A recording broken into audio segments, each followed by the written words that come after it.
sehat. Kalau kita sehat, semua kegiatan kita akan berjalan lancar. Tapi kalau kita sakit, apa yang terjadi? Kegiatan kita akan terbengkalai. Kalian tidak bisa turun ke sekolah, kalian tidak bisa melakukan aktivitas yang lain. Mungkin di rumah kegiatannya kan ada membantu orang tua, belajar juga, ya kan? Banyak lagi kegiatan-kegiatan yang lain yang kalian lakukan, baik di sekolah maupun di rumah. Hari ini Bapak mau cek kehadiran dulu. Untuk kelas 5 ada berapa orang yang tidak hadir pada hari ini? 1 orang. Dari 8 siswa, 1 orang yang hadir. Siapa namanya? Yang hadir? Tanda. Kenapa dia? Sakit. Nah, mari kita sama-sama. Mudah-mudahan teman kita Landa bisa segera sehat dan bisa kembali bergabung belajar dengan kalian. Baik, sebelum kita mulai pelajaran, kita berdoa terlebih dahulu. Silakan dipimpin doanya.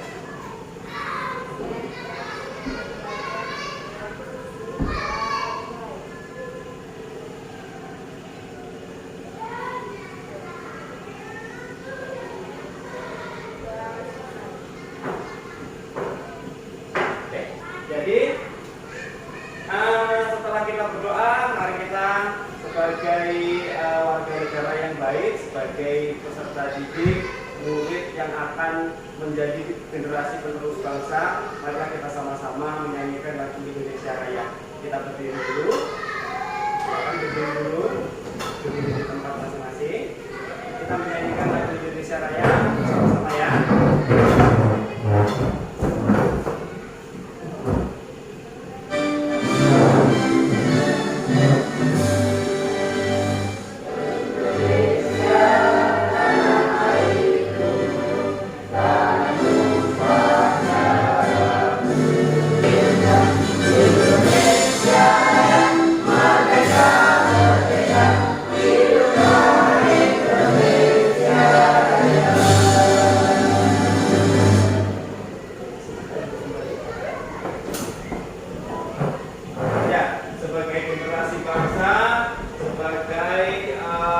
Bibit atau anak-anak yang akan meneruskan perjuangan bangsa ini, kita patutkan menyanyikan lagu Indonesia Raya.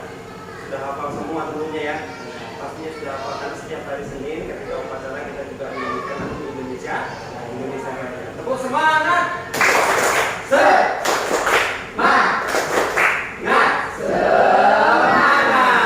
Oke, jadi karena ini masih pagi, tentunya masih semangat Indonesia. Karena kalian nanti, kalian sekarang mungkin duduk di kelas 5, mungkin belum kepikiran untuk menjadi apa, tapi mungkin sudah punya cita-cita, ya kan? Artinya kalian punya cita-cita toh? Ya, coba 1 orang, cita-citanya apa? Lupa, cita-citanya nanti mau jadi apa? Jadi guru. Nah, sebagai guru, salah satu contoh ya, mungkin teman-teman yang lain atau kalian-kalian yang lain punya cita-cita yang berbeda. Kalau lupa mau jadi guru, guru itu fungsinya apa? Tugasnya apa? Tahu nggak tugasnya apa? Mengajar. Mengajari siapa? Seperti Bapak mengajari kalian. Makanya ada guru di sekolah untuk yang menugaskan untuk mengajari kalian dari yang tidak tahu menjadi tahu, dari yang tidak mengerti menjadi mengerti. Setidak-tidaknya di SD kalian bisa belajar membaca dan berhitung. Dan untuk hari ini kita akan belajar mengenai ini pelajaran baru yang akan kalian pelajari, yaitu tentang coding dan KA, atau bisa disingkat dengan KA. K yang pertama itu coding, K yang kedua, KA yang kedua itu kecerdasan artifisial. Apa itu coding? Coding ini adalah bahasa pemrograman yang ada di komputer, atau boleh dibilang ini adalah coding itu sama dengan perintah. Kalau kita komputer tahu ya, kalau kita punya komputer atau kita lihat komputer, itu komputer itu bisa bekerja kalau kita perintahkan. Kalau kita nyalakan dia akan nyala, kalau kita matikan dia akan matikan. Jadi kita yang memerintahkan. Ya, itu salah satu coding untuk komputer. Terus kemudian satu lagi kecerdasan artifisial. Kecerdasan artifisial ini kalau kalian sering dengar itu ada AI, Tahu nggak? Atau AI? Tahu nggak? Tahu. Kalian punya HP kan masing-masing? Ada HP kan? Walaupun bukan punya sendiri tapi punya orang tuanya. Itu biasanya kalau di WhatsApp, main WhatsApp nggak? Atau main apa kalian? WhatsApp aja. WhatsApp itu ada AI-nya juga. Itu kecerdasan artifisial atau kecerdasan buatan. Jadi itu bisa kita buat, kita bisa manfaatkan untuk kita menyelesaikan tugas-tugas kita. Ya, contohnya adalah ketika kalian mau mengedit foto. Pernah main edit foto enggak? Edit foto pernah enggak? Nah, itu menggunakan kecerdasan artifisial. Misalnya dalam satu buah foto nih, misalnya ini foto. Kalian mau ambil ininya aja, yang ini mau dijual. Nah, terus kemudian dengan aplikasi tertentu pada dibuat ini, tinggal layarnya ini. Jadi itu sudah menggunakan kecerdasan artifisial. Oke, jadi kita masuk ke pelajaran pertama atau bab pertama yang akan kita pelajari itu yaitu berpikir komputasional. Dasar untuk kita bisa mengenal dengan coding dan kecerdasan artifisial itu adalah kita harus bisa mampu untuk berpikir komputasional. Apa itu berpikir komputasional bagi kalian?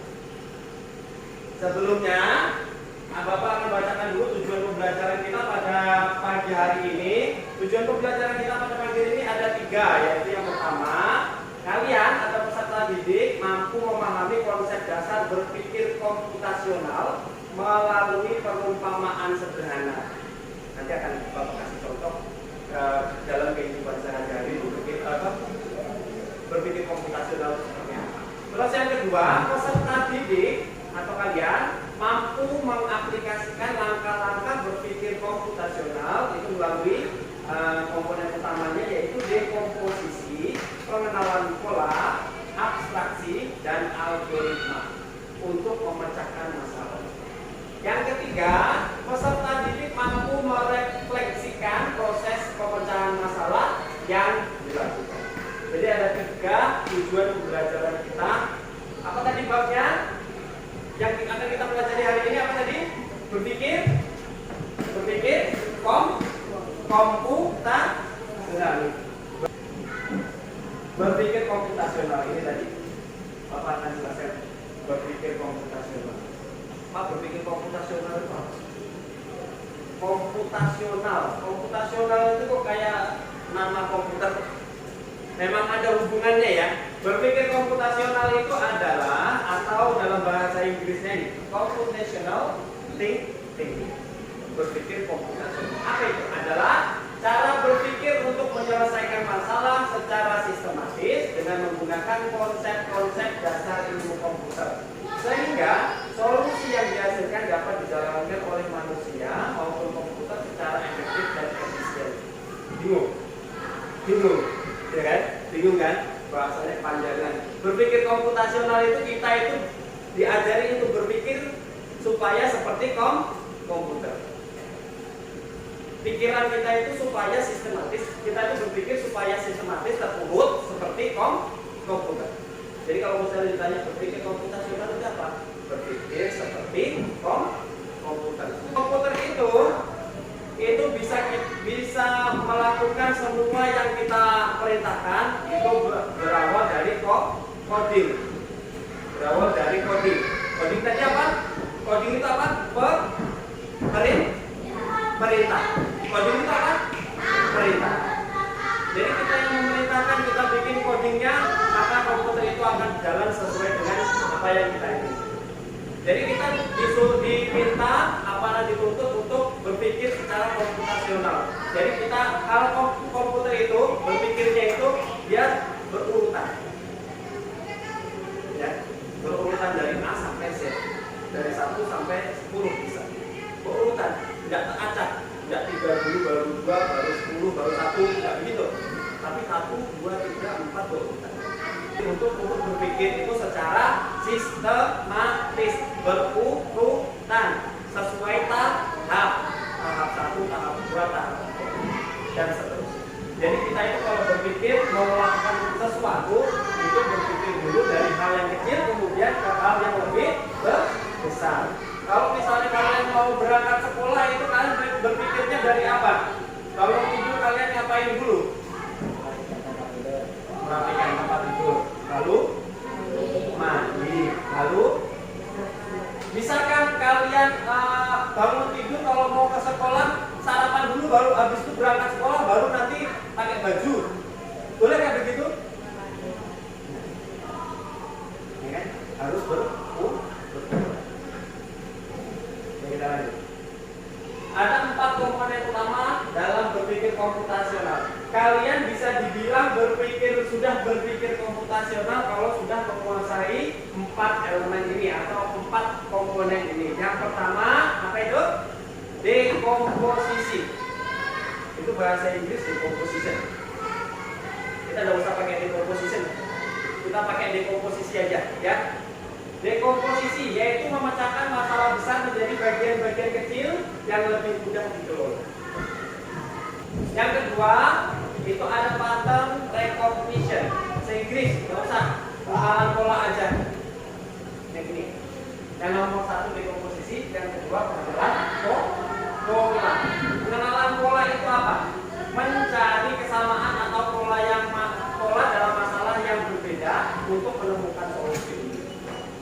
Terus kemudian yang ketiga, abstraction atau abstraksi, yaitu memfokuskan pada informasi penting, mengabaikan detail yang tidak relevan atau tidak penting. Yang keempat, algorithm design atau perancangan algoritma. Apa itu? Membuat langkah-langkah sistematis untuk penyelesaian masalah. Inilah 4 komponen utama. Kalau kalian bisa berpikir, bisa menyelesaikan ini, bisa mengerti dekomposisi, pengenalan pola, abstraksi, kemudian perancangan algoritma, itu kalian bisa dikatakan berpikir komputasional. Tidak usah pusing, sebenarnya kalian itu sudah melakukan ini. Sebenarnya dalam kehidupan sehari-hari kalian sudah melakukan ini, sudah berpikir komputasional. Tetapi mungkin belum sempurna. Ya kan? Kadang-kadang ke sekolah lupa itu bukunya. Ya apa enggak? Bukunya kadang ketinggalan. Ya apa ya? Ya kan? Betul apa betul? Betul. Sebenarnya kalian kan punya rencana sudah dari rumah itu ke sekolah. Oh, buku sudah tuh siapin tadi malam. Ternyata ada yang ketinggalan di sekolah. Berarti berpikir komputasionalnya bukan salah atau bukan belum sudah, tapi belum sempurna.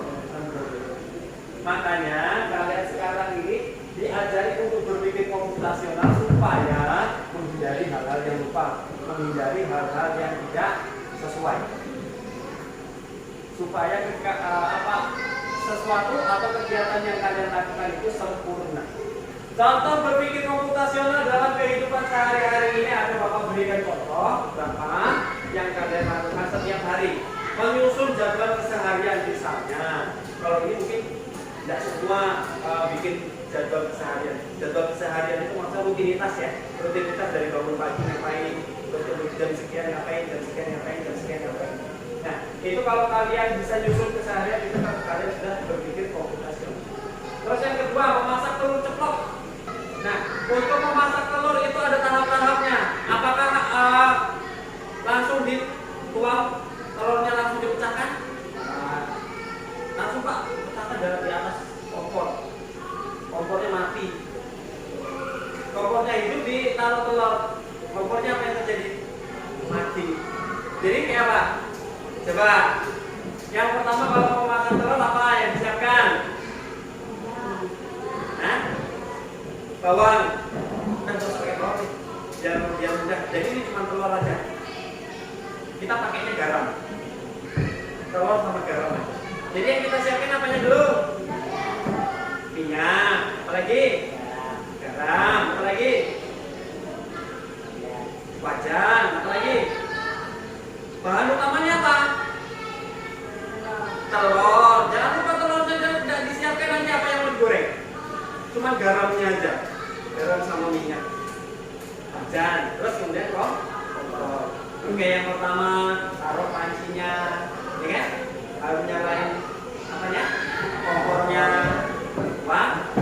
minyak.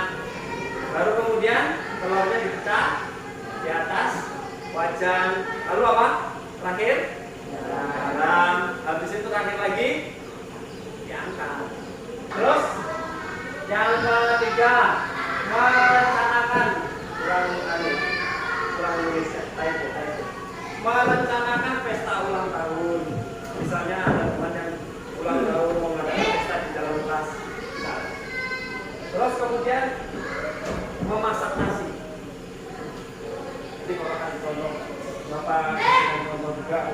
memasak nasi dengan rice cooker.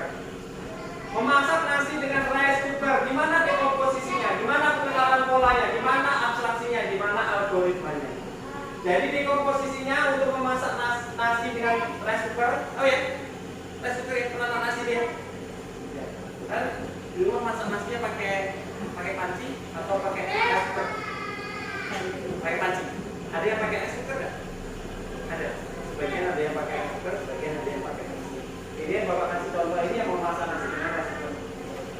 Memasak nasi dengan rice cooker itu tahu kan caranya kan? Cuci berasnya, siapkan beras, siapkan pancinya dulu, baru kemudian ambil berasnya, taruh di panci, ya kan? Harus dicuci. Habis itu selesai dicuci kasih air, ya kan? Baru masukkan ke rice cookernya, tutup rice cookernya, nyalakan rice cookernya, ya kan?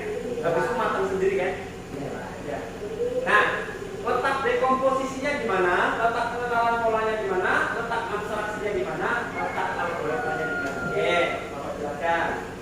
Letak dekomposisinya yaitu menyiapkan alat dan bahan. Alat dan bahannya apa? Tentu saja alatnya itu yaitu rice cooker, mungkin ditambah dengan centong nasi. Karena nanti sesekali akan kita atur. Terus kemudian menyiapkan bahannya. Bahannya itu cuma dua, beras dan air. Ya. Terus yang kedua pengenalan polanya atau polanya tadi. Pola memasak nasi itu yaitu menyiapkan panci, masukkan beras, masukkan air, tutup rice cooker, tekan tombol memasak, sudah selesai.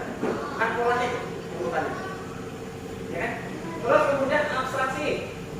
Abstraksinya apa? Fokus pada langkah utama. Langkah utamanya apa? Memasak nasi.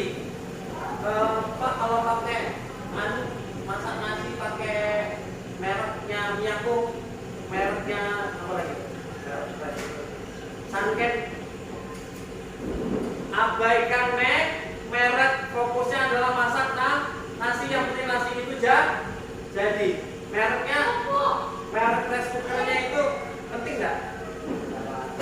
Yang penting itu rice cooker nyala, bisa masak nasi, sudah. Mau mereknya A, B, C, D, terserah. Jadi diabaikan mereknya. Merek berasnya misalnya. Yang penting nasi itu bisa dimakan, nasi bagus, sudah cukup. Tidak perlu lagi berasnya itu kita pakai merek apa lagi? Merek udah terbang. Ada beras lagi merek ayam apa lagi? Cap buah ayam, cap mele. Nah, kan banyak itu merek beras. Sudah abaikan merek-mereknya seperti itu. Ya. Terus kemudian algoritmanya di mana? Algoritmanya yaitu langkah-langkah yang sistematis. Yaitu sistematis itu berurutan dan benar. Jangan sampai kelupaan itu airnya. Akan jadi apa itu? Kalau lupa dikasih air, kira-kira jadi popcorn mungkin ya. Oke, kita lanjut ya. Oke, sekarang Bapak mau kasih kalian lembar kerja. Bapak minta kalian memasak urutan memasak mie instan. Nanti akan Bapak kasih. Bapak akan kasih kalian gambar, potongan gambar seperti ini. Ada potongan gambar panci, ada potongan gambar bumbu, ada potongan gambar air, ada kompor, ada minyak, ada mie dalam mangkok. Jadi nanti kalian tugasnya adalah kalian potong ini gambarnya, dipotong sesuai gambarnya, ya. Baru kemudian tugas kalian adalah menempelkan gambarnya itu sesuai urutan nomor 1, nomor 2, nomor 3, nomor 4, nomor 5, nomor 6. Oke, bisa?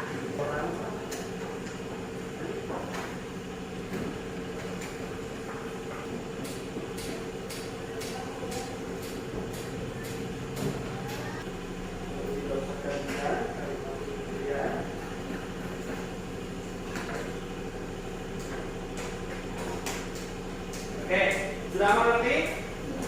Jadi, apa yang harus dilakukan pertama? Nah, ini mengerjakan LKPD itu juga diajak untuk berpikir komputasional. Jadi sebelum kalian mengerjakan, kalian sudah punya bahannya, alatnya. Alatnya apa? Mengerjakan LKPD hari ini, alatnya apa?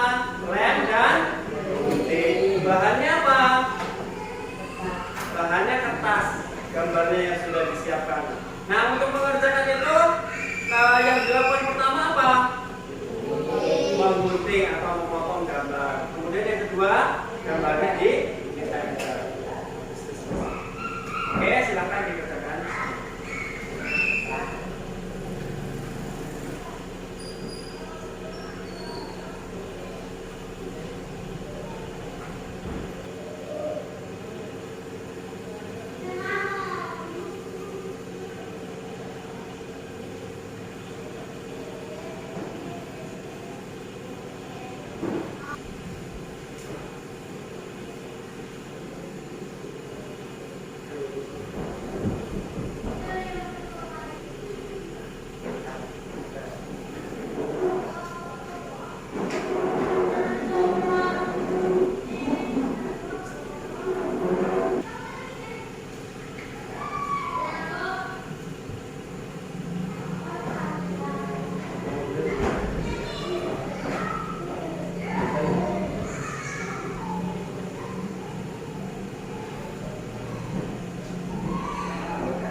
Gak apa-apa, gak apa-apa. Yang penting ada di otaknya.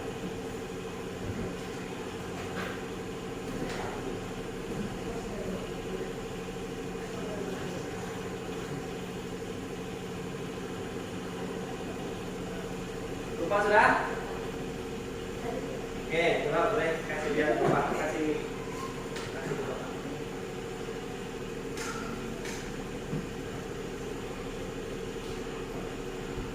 Nah, yang sudah selesai boleh kasih Bapak.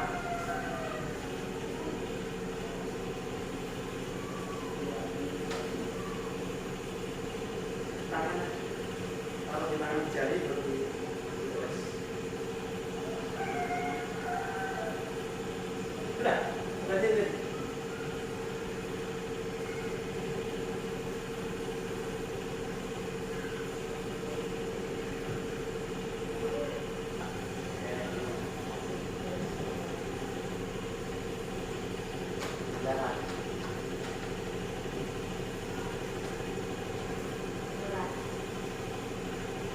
Tinggal aku lihat.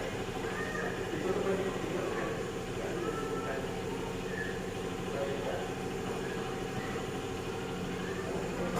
Oke, sudah selesai semua ya. Ada berapa yang sesuai, ada yang beberapa belum sesuai. Nah, kita lihat. Kalau ada gambarnya seperti ini ada gambar apa? Panci. Ini air, ini mie yang sudah jadi. Terus ini kompor, ini yang paling terakhir nanti yang mana? Yang paling terakhir sudah pasti, karena ini mie sudah jadi. Jadi yang pertama itu apa?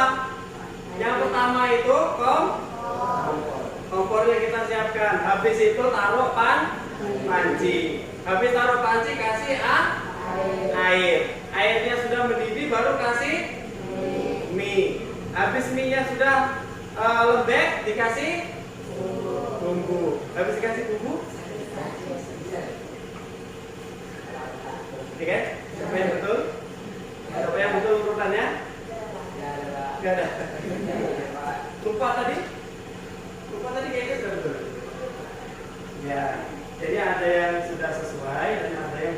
sesuai. Jadi apakah kalian tidak berpikir komputasional? Tidak. Jadi kalian sudah berpikir komputasional, tetapi mungkin belum sempurna. Oke, ini tadi tentang memasak mie instan. Kita lanjut. Kita refleksi dulu.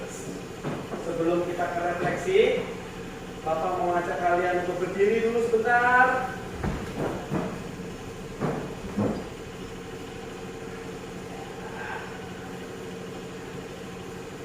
Kita joget senam bebek dulu, ya.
Pertanyaannya, apa yang kita pelajari hari ini?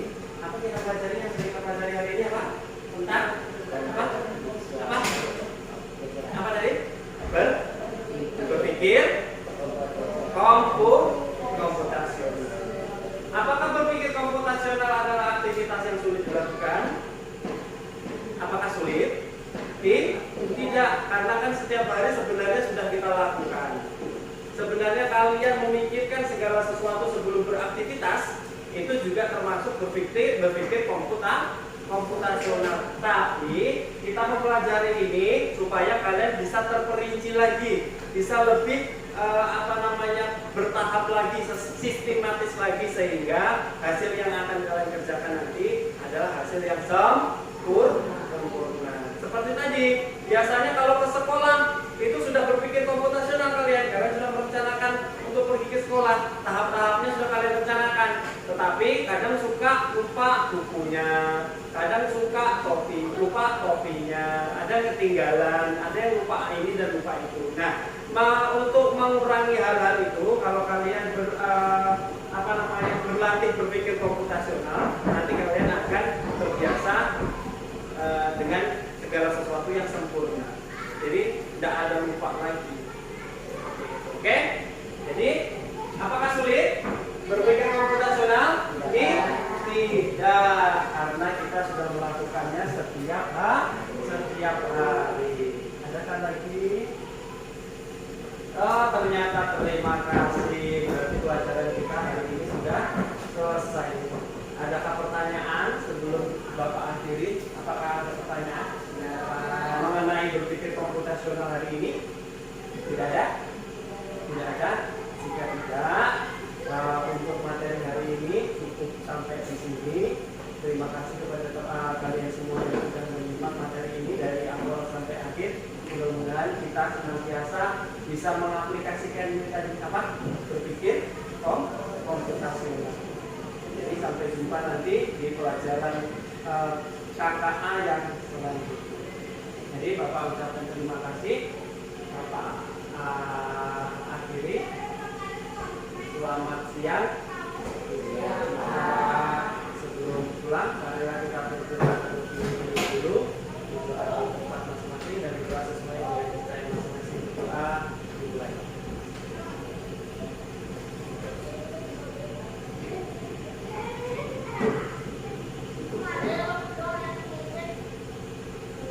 Doa selesai. Sampai jumpa. Selamat siang.